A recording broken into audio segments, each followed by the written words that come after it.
तर तर होई मुझे तियारुची पद ताकि नाही आग पछ वेद की निर्वेद तिनि त्रैलोक्य करता तालपत्रे लेखुअछि बुझिब बारता। प्राचीन एवं मध्यकालीन ओडिया साहित्य रे जो केतेगुड़िए शोक कविता परिदृष्टमान होइथिला सेगुड़िक मुख्यतः पौराणिक चरित्र मानकु आधार करी अभिव्यक्ति लाभ करिथिला।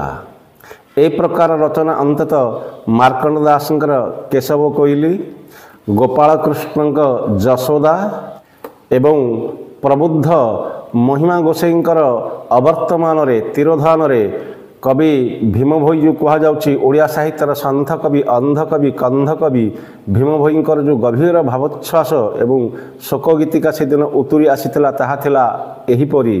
काहाकु घेनी बचन कहिबु सिद्धांत काहा आज्ञा घेनी सिरे करी कवि कृत्य काहा दर्शने जीवी काहाकु वंदना करी भजन बांधिबी। महिमा गोसाईंकर एकनिष्ठ भक्त भाव से दिन भीम भोई चक्षुर निर्गत होता धार धार लुह एवं तांक संपर्क में जो शोक गीतिका लिखिते ताहा निश्चित भाव में ओडिया साहित्य सबुदिन पई अमर अक्षर लिपिबद्ध होई रहिबो। कहबाकू गले आधुनिक ओडिया साहित्य रे शोक गीतिका निश्चित भाव में बेस लोकप्रिय अर्जन करिछि। कौन से आत्मीय प्रिय परिजन बंधु बांधव इत्यादिंकर मृत्यु रे जो शोकात्मक जो भावावेग उतुरी आसे जहाँ को लिए कविता रचना करा जाए ताहाकू अंततः कहा जाय थाए शोक गीतिका। जीवनर क्षणभंगुरतार वास्तव चित्र को करुण रसर आधार रे मृत व्यक्तिर उद्देश्य चित्रण करा जाय थाए। एहा एक आत्मनिष्ठ रचना एक वेदनाबोध हृदयर स्वतस्फूर्त परिप्रकाश होइथिबा जोगु एगुड़िक निश्चित भाव में अधिक हृदयस्पर्शी।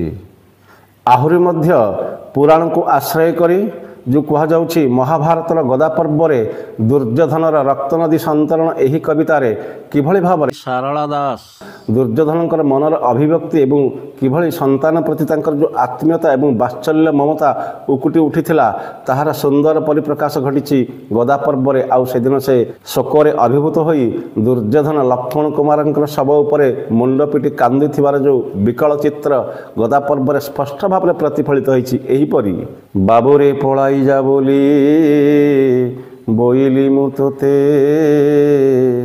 ए संग्राम भूमि रे तू रहिलु के मन्ते मोहर पराय पिता तोर आउ नहु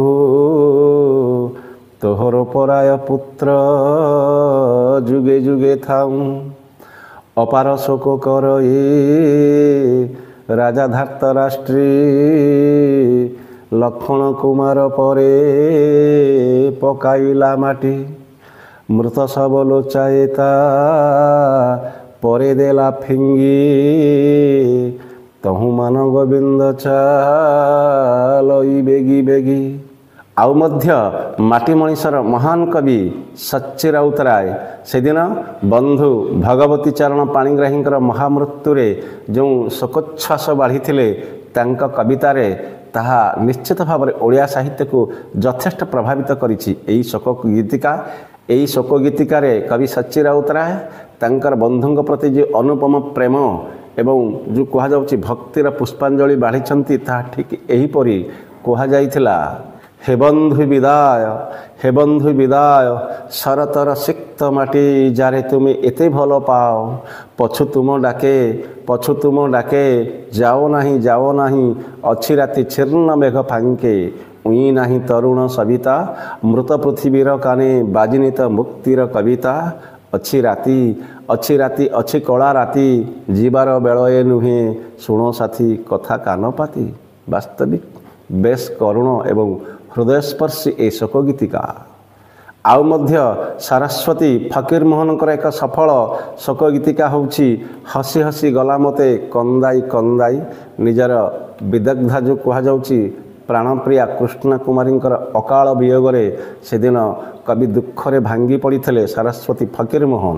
ଯଦିଓ କୃଷ୍ଣ କୁମାରୀ ଥିଲେ ତାଙ୍କର ଦ୍ୱିତୀୟା ପତ୍ନୀ, କିନ୍ତୁ ସେ ଥିଲେ କବି ଜୀବନର ସଫଳ ପ୍ରେରଣା। ଆଉ ଏଥିପାଇଁ କବି ପତ୍ନୀ ବିଚ୍ଛେଦ ଜନିତ କାତର ଜ୍ୱାଳାକୁ ଏହି କବିତାରେ ଅତ୍ୟନ୍ତ ମାର୍ମିକ ଭାବରେ ରଚନା କରି କହିଛନ୍ତି। ଅନ୍ଧାର ଆଲୁଅ ମୋର ଶରତ ଚନ୍ଦ୍ରିକା, ନନ୍ଦନରେ ପାରିଜାତ ବାସନ୍ତୀ ମଲ୍ଲିକା। ମୋ ବାଜେଣୀ ବୀଣା ତାନ ପବନେ ମିଶାଇ, ହସି ହସି ଗଲା ମୋତେ କନ୍ଦାଇ କନ୍ଦାଇ। ଏବଂ ପ୍ରଥମ କରି ପତ୍ନୀଙ୍କ ପାଇଁ ଶୋକ ଗୀତିକା ଲେଖି ଓଡ଼ିଆ ସାହିତ୍ୟରେ ଯଶସ୍ୱୀ ହୋଇଛନ୍ତି ସରସ୍ୱତୀ ଫକୀରମୋହନ।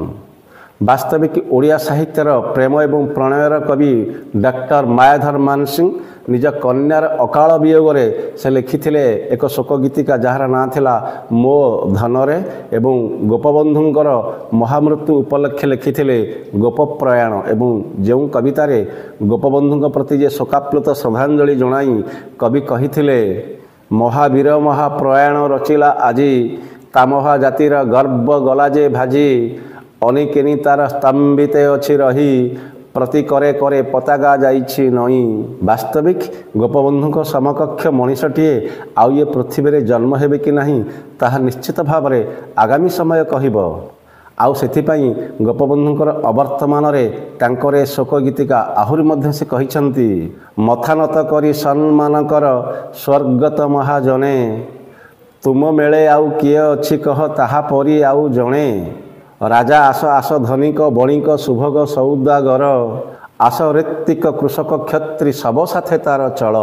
ଏହିଭଳି ଭାବରେ ଓଡ଼ିଆ ସାହିତ୍ୟରେ ମହିମ୍ନ ସ୍ୱର ଏବଂ ସ୍ୱାକ୍ଷରରେ ସ୍ୱାକ୍ଷରିତ ଏହି ଶୋକ କବିତା ଗୁଡ଼ିକ ବାମଣ୍ଡାର ରାଜା ସୁଢଳଦେବଙ୍କର ମୃତ୍ୟୁରେ ଯଶସ୍ୱୀ କବି ଋଷିପ୍ରାଣ କବି ବ୍ରହ୍ମଜ୍ଞ କବି ମଧୁସୂଦନ ରାଓଙ୍କ କଲମ ମୂଳରୁ ନିଃସୃତ ହୋଇଥିଲା।